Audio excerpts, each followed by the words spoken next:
yo, it's your boy Jay Best and your boy Jerry Best, and welcome back to the Straight to the Point podcast, season 3, episode 26. On today's episode, I will be talking about the updated playoff picture and giving y'all scenarios heading into week 18. And following that, we're going to discuss the fact that the Eagles are sitting Saquon Barkley in week 18 in pursuit of the NFL rushing record. Then following that, we're going to talk about Pittsburgh. Is it time to panic for Mike Tomlin and the Steelers? And then we're going to talk about who should win the MVP this year. And then to end this episode, we're going to talk about the best thing we saw in week 17. All right. But before I talk about anything, I want to wish everyone a happy new year. And I pray y'all had a blessed Christmas. And of course, as always, I want to thank God for waking me up this morning, allowing me to talk about sports, which is something that I love to do. And without him, we would not be here right now. So let's go ahead and let's get straight to the point. All right. With our playoff picture, the updated playoff picture actually looks just like this. The Kansas City Chiefs have locked up the number 1 seed, so the playoffs will be going through Arrowhead again. I feel like this happens every year, and it's happening again.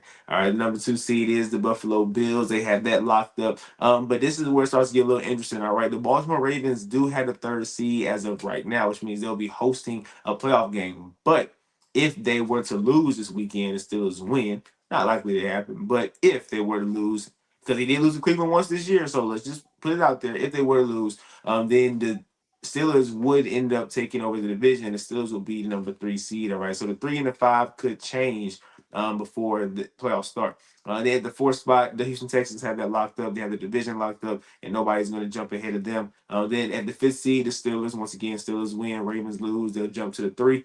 Steelers win, Ravens win. They will stay at the 5 and go against the Houston Texans in round 1. Then the 6th seed, you got the Chargers, and then the 7th seed, you got the Broncos. All right. In the hunt, you still have the Dolphins and the Bengals. But this is how that works. Okay, so the only way that the Dolphins, the Bengals can get into the playoffs is if the Broncos lose and they got to beat the Steelers, and the Dolphins have to lose as well. So they need to beat the Steelers in Pittsburgh. They got to get the Dolphins to lose, and they got to get the Broncos to lose for them to get in. So their playoff chances are not high at all. But the Dolphins can get in with the Broncos loss, and they just got to win. All right, because the Broncos have a better conference. No, the Dolphins have a better conference record than the Bengals. That's why they will be able to get in with just the Broncos loss. But the Broncos, you win, you in, or you win and the Steelers beat the Bengals. Okay, so those are the scenarios for those 3 teams. So I believe the Broncos are going to get in. The Chiefs are sitting their starters, and that's who they're playing in Week 18. So I believe the Broncos are going to go ahead and lock up that 7th spot. Like I said, the Dolphins and the Bengals need help to get in. All right, moving over to the NFC side of things, the number 1 seed is the Detroit Lions. But once again, that might not be the case going into the playoffs. All right, the Eagles are number 2 seed, the Rams number 3, Tampa Bay number 4. They got the Vikings at 5, Commanders at 6, and then the Packers at 7. So I said the Lions might not have the number 1 seed because they play the Vikings this week. The winner will get that home field advantage. The winner will get that first round bye.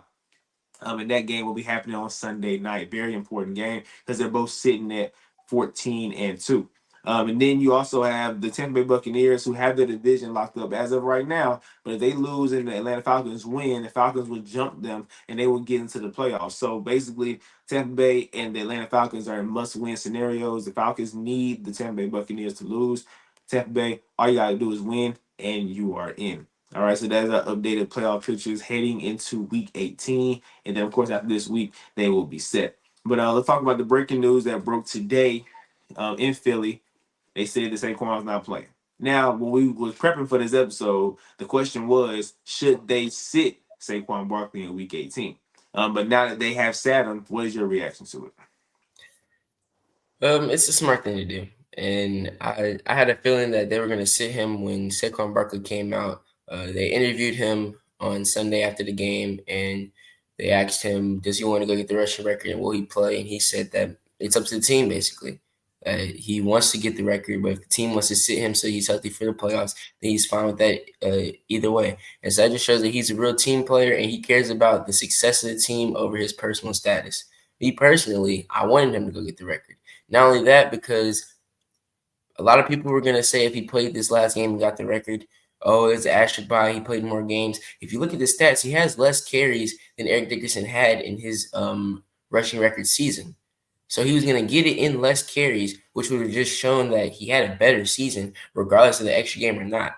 And on top of that, to do it against your old team that told you to go and look for who's paying, that would have just made it a little bit sweeter. But like I said, he's a true team player. That just goes to show the type of person he is, that he's putting the team success over his own personal success. So I don't have a problem with it. I mean, I think that it's the smart thing to do. Rest him up, get ready for the playoffs. He's taking a lot of hits and a lot of physical wear and tear over his body over the course of the season. So why not give him a week to prepare, knowing that you're not going to get that first round bye? So I agree with the decision. I'm not mad at it at all. So more of the story is, if the question was should they sit him, you would have said no because you wanted him to get the I rushing would record. have said no because I wanted to get the record. But if the question was, what would you do as the head coach? I would sit him. Okay. Yeah, I think it was a no-brainer. I think that this team has a chance to win it all. I think from the roster is good enough, the quarterback is good enough, the weapons are good enough, the defense is good enough. They have a Super Bowl team. Let's just say we take Saquon off this team, or he was to get hurt in Week 18 if he played. Are they still a Super Bowl contender? Do you think they still have a chance to win the Super Bowl? No, it depends on who you replace in that spot, and they don't have anybody that can take what he's doing right now. Their rushing game wouldn't be as effective, which is really their key to success this whole season. I mean, they had a stint in the season where they weren't passing the ball too well, but they're still winning games because of the rushing attack. So if you take Saquon Barkley away, they can't win. I don't even think they would honestly be able to make it past the divisional round if they can get past the wild card. Exactly. So because his health makes that big of an impact, that big of a difference for this team, I wouldn't even chance it. You know me. I'm a very conservative guy. Whether I'm playing Madden, whether we watching a game and you say should I go for it, I'm very conservative. But there's certain moments where I'm a little aggressive, right? Like for example, the Bengals Broncos game, I said they should have went for two and tried to kill it. But most of the time, I'm conservative, and that's the conservative move is to sit Saquon regardless. The rushing record, look, it means a lot, right? Eric Dickerson had for 40 years, something like that. So it means a lot to be able to break it, right? We'll be able to witness that. But at the end of the day, what matters more? A rushing record or a ring? Right? At the end of his career, we're gonna be looking, they say Saquon get a ring. Him going to Philly was to get a ring. And the rushing record would have been cute, but y'all have bigger aspirations, y'all have bigger goals. And if I'm Nick Sirianni, I'm saying, look, we got bigger fish to fry, so you're sitting. And if I'm Saquon, honestly, look, I want a ring. So if my health is what's going to determine whether we have a chance to win a Super Bowl or not, then I'm gonna go ahead and sit this one out. So I think that Saquon complied, the team complied, and they came up with a good decision to sit him, because God forbid he would have played, he would have got hurt. Now the whole dynamic has shifted because we've seen success with this team with Miles Sanders, right? We've seen success with this team with DeAndre Swift. But when you put a Saquon Barkley back there, he's such a difference maker. He's such a home run hitter that it's so hard to defend this offense. So he is the X factor. He is the reason why this team is a Super Bowl contender. There's nothing against Jalen Hurts, but when you have that threat in the backfield, it opens up everything, right? We can't just stack the box. We got AJ Brown and Devontae Smith to deal with. We can't just drop eight, right? Because we got Saquon to deal with. So this team is unstoppable offensively, and if Saquon was to go down, they would not be. So I think that this was the best decision to sit him. And Eric Dickerson, you got what you wanted, right? You said you didn't want him to break it. He's not gonna break it. All right. So moving on next, we're going down to right down the road to Pittsburgh, where we know too well. We know that place way too well. All right. And the last 3 weeks, I can't lie, has been very, very stressful. It's been very, very rough over the past 2 weeks. Steelers are coming off a 3-game losing streak to the Eagles, Ravens, and Chiefs. All games were decided by more than one possession. So with that being said, over this span of 3 weeks, we saw them lose the number 3 seed, and now they're the number 5 seed. Depending on the Ravens to lose, probably not going to happen. So they went from hosting a home game before this 3-game stretch to now going on the road, most likely to Houston, to play their wild card weekend. So Jared, is it time to panic in Pittsburgh? It's not time to panic, but it's time to be a little worried. Okay, I'll admit that. Because if you look at this season, you said we lost three straight, right? Yep. Three straight.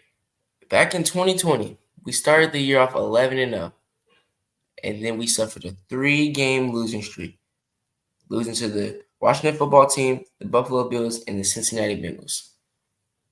Yes, we went on to beat the Indianapolis Colts the week after that, but that was still a 3-week stretch where we played terrible football and it looked bad and it brought the morale of the team down. If I'm being honest, I think that it really showed like what our true colors were like. Now, mind you, that playoff game, it was completely different. From the jump, it was a scenario that we just couldn't win. Our center snapped the ball over Ben's head. He's never done that in his career, ever. It just started off so bad.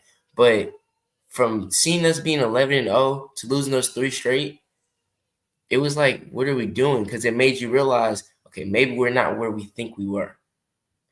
With this team, we had the division locked up. You win one more game, the division is ours. It doesn't even matter anymore. We couldn't.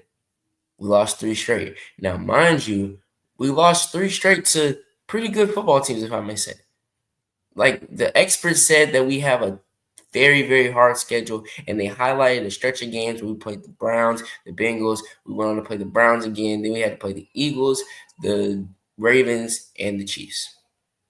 Well, it turned out to be a tough stretch of games. We thought it wasn't going to be that tough stretch of games, but it turned out to be. And we lost those three straight. And a lot of people are saying, oh my gosh, the Steelers are done. They're cooked. But I honestly don't think so. I have a feeling that we've played bad football, but we just now have gotten all of our guys back against the Chiefs. We're still missing our number one corner. We're still missing a wide receiver. So we still didn't have our full roster yet. This week, we should have our full roster. We should be able to build some confidence because, mind you, this isn't going to be no easy blow by where at halftime we're sitting our starters because we have a playoff spot locked up. First of all, we're still trying to get the division, which we'll be able to tell if we have it or not because the Ravens play before us on Saturday. But on top of that, the Bengals are fighting to get into the playoffs. So they're going to give it all they got. So that would be a good test for us because this can get our mojo back.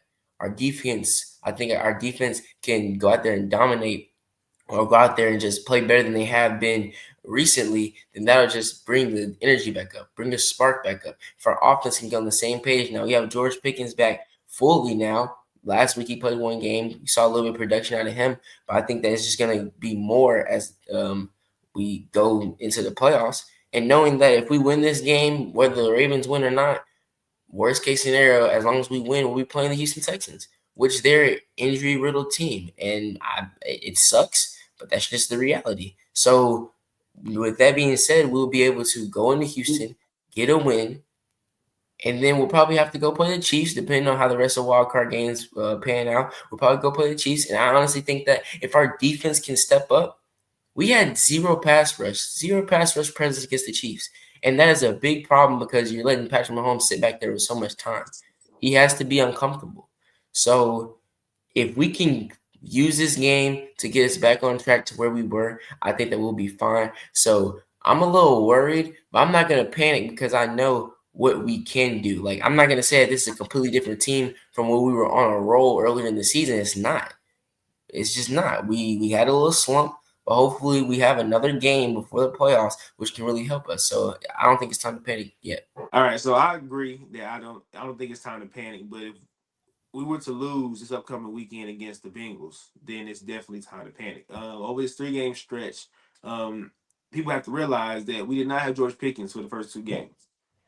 And that is a huge loss for our offense, especially because we don't have a dynamic number 2. Like, for example, if A.J. Brown got hurt for the Eagles, it would hurt, but you still got a very reliable target in Devontae Smith.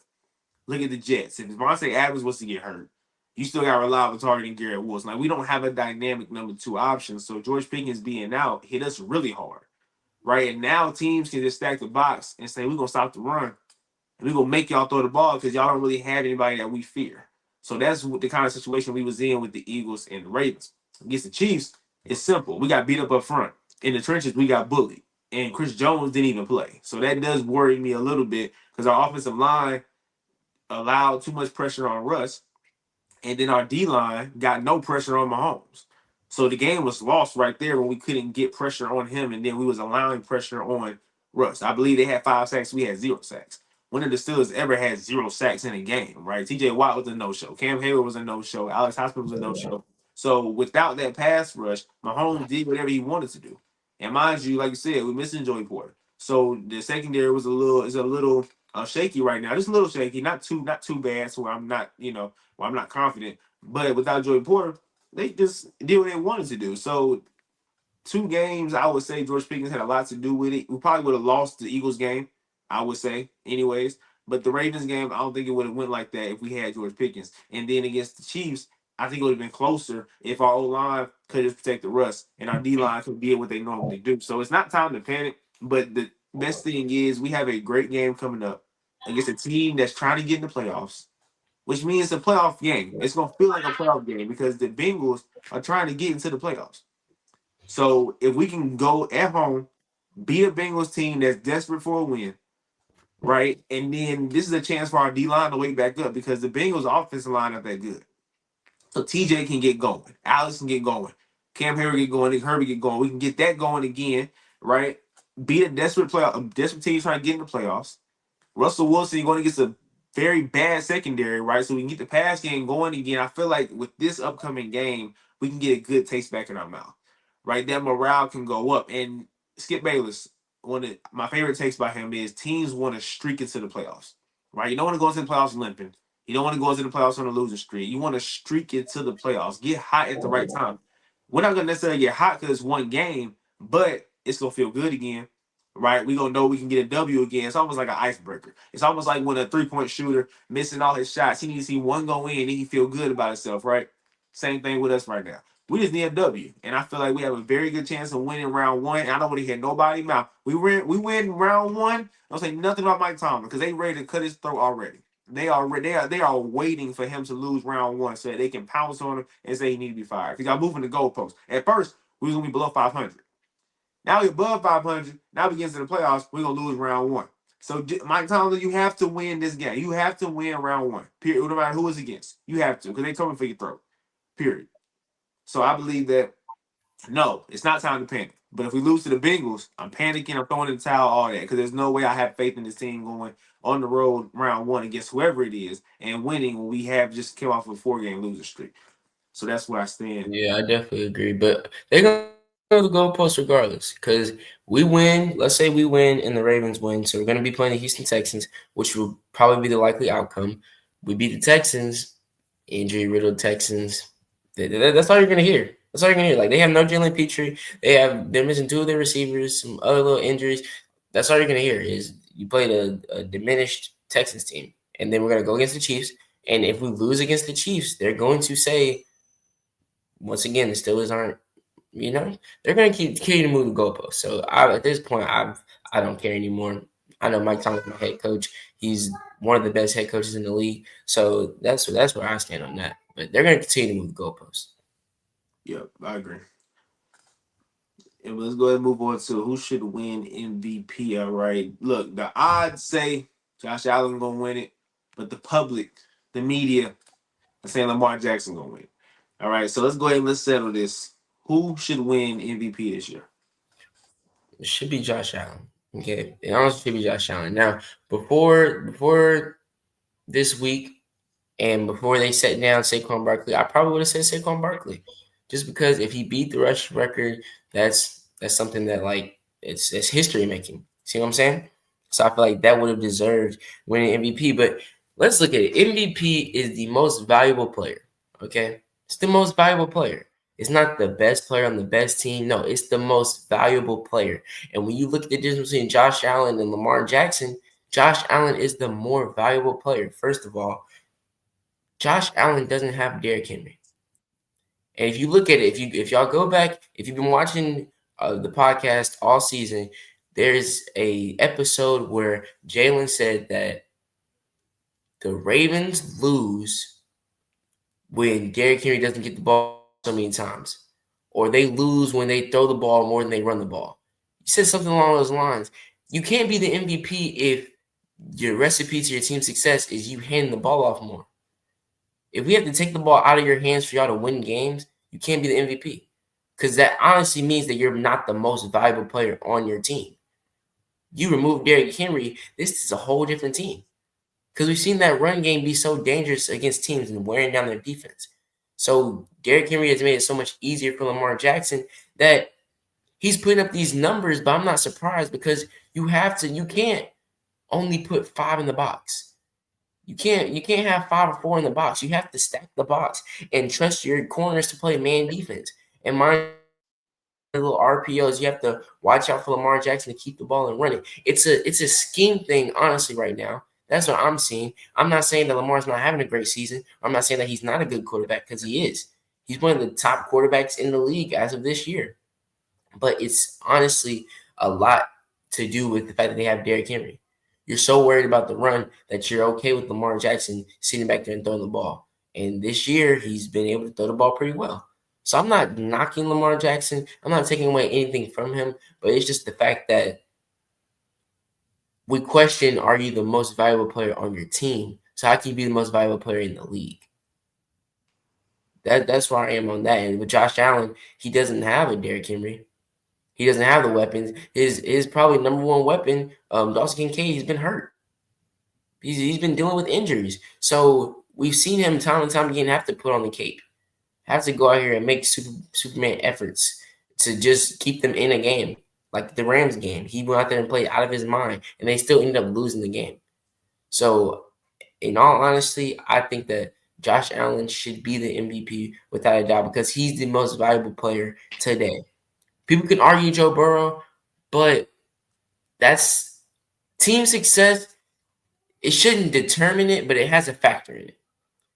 So, like when it comes to the Bills and the Ravens, well, first of all, the Bills are having more success, but it's different because Joe Burrow, your team's like, it's completely different. Joe Burrow has great numbers. He's having a great season, but especially when you don't make the playoffs, I can't say that you're the MVP. I just can't. But as of right now, Josh Allen is the most valuable player in the league, and he should win MVP. Yeah, I think Joe Burrow should definitely win Offensive Player of the Year. Like that's just not even. It shouldn't even be close. Either him or Jamar Chase, of course. But Well, Saquon, that's gonna be the top three. And yeah, I don't know between Jamar and Saquon, but Joe Burrow has to be in that conversation because Joe Burrow can't be in the MVP conversation because, like you said, you have to show your value in winning. That's how you show your value.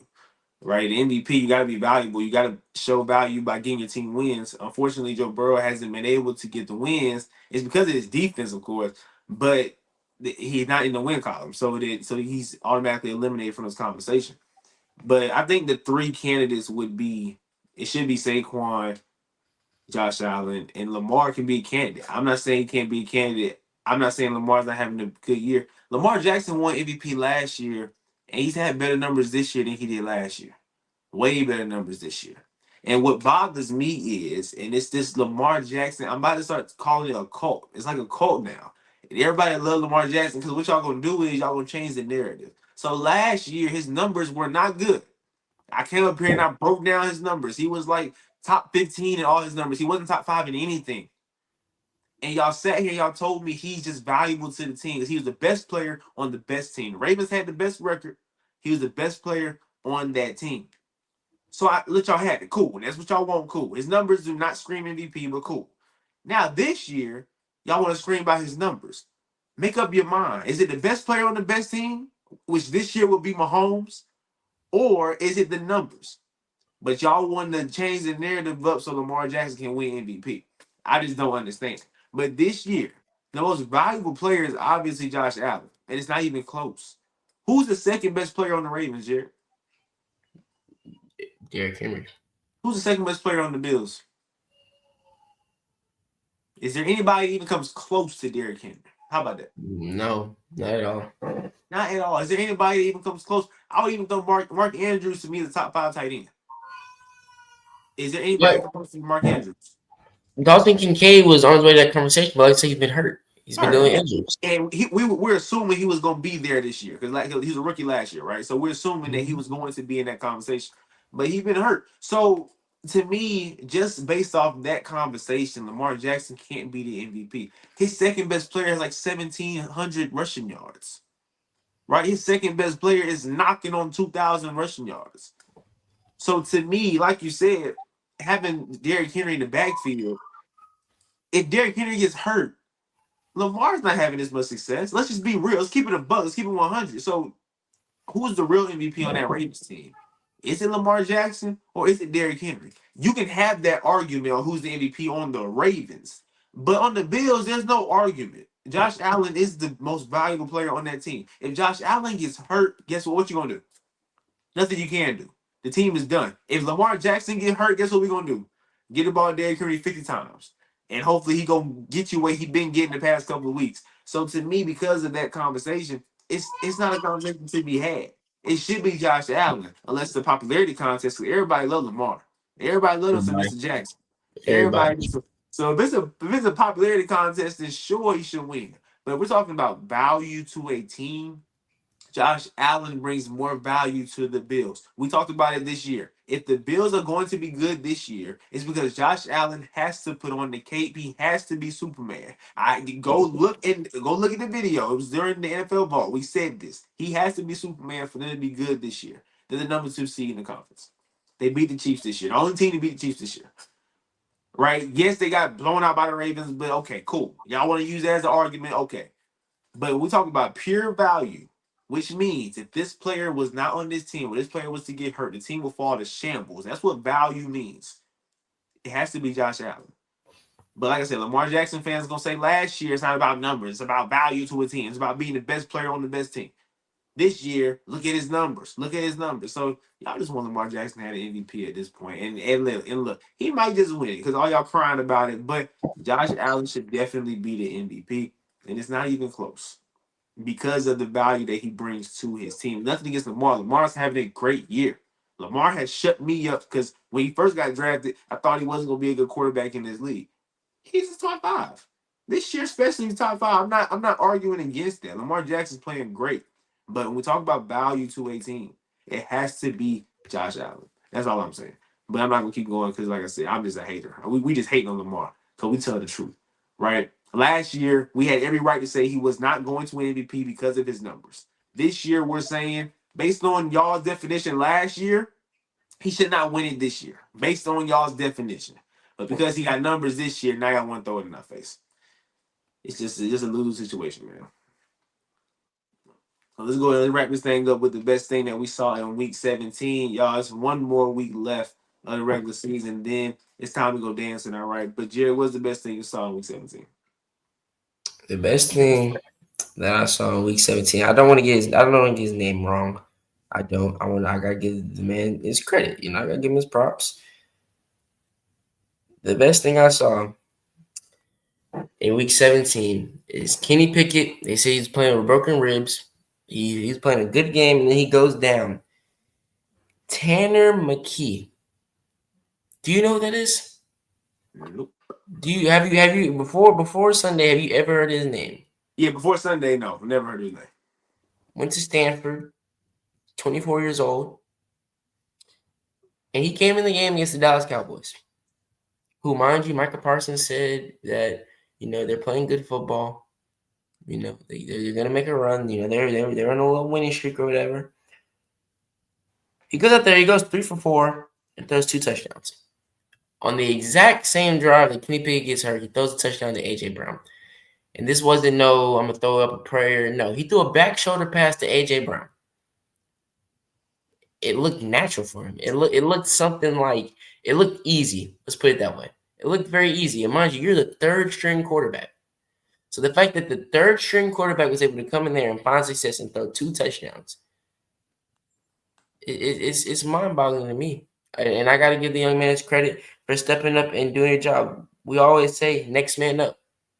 Kenny Pickett was the next man up. He did his job.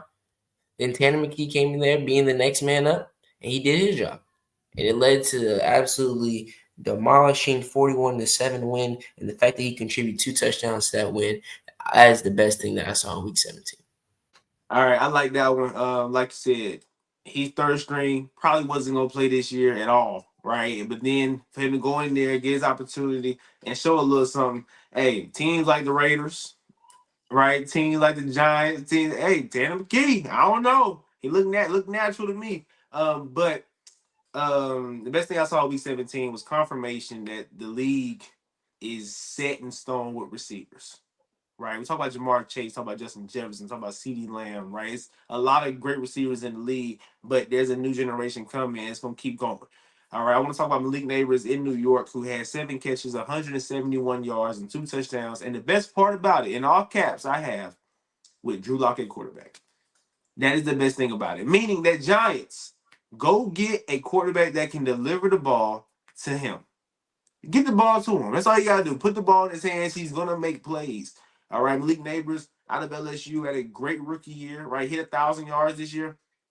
Once again, with Daniel Jones at quarterback, with Drew Lock at quarterback, right? He got 1,000 yards. Get a quarterback, and you will have a generational talent at that receiver position. All right. Then we're going down to LA. Lad McConkey, 8 catches, 94 yards, 2 touchdowns. I don't think nobody really saw this coming this year for Lad. Right? Nobody did. Lad is giving me Cooper Cup vibes.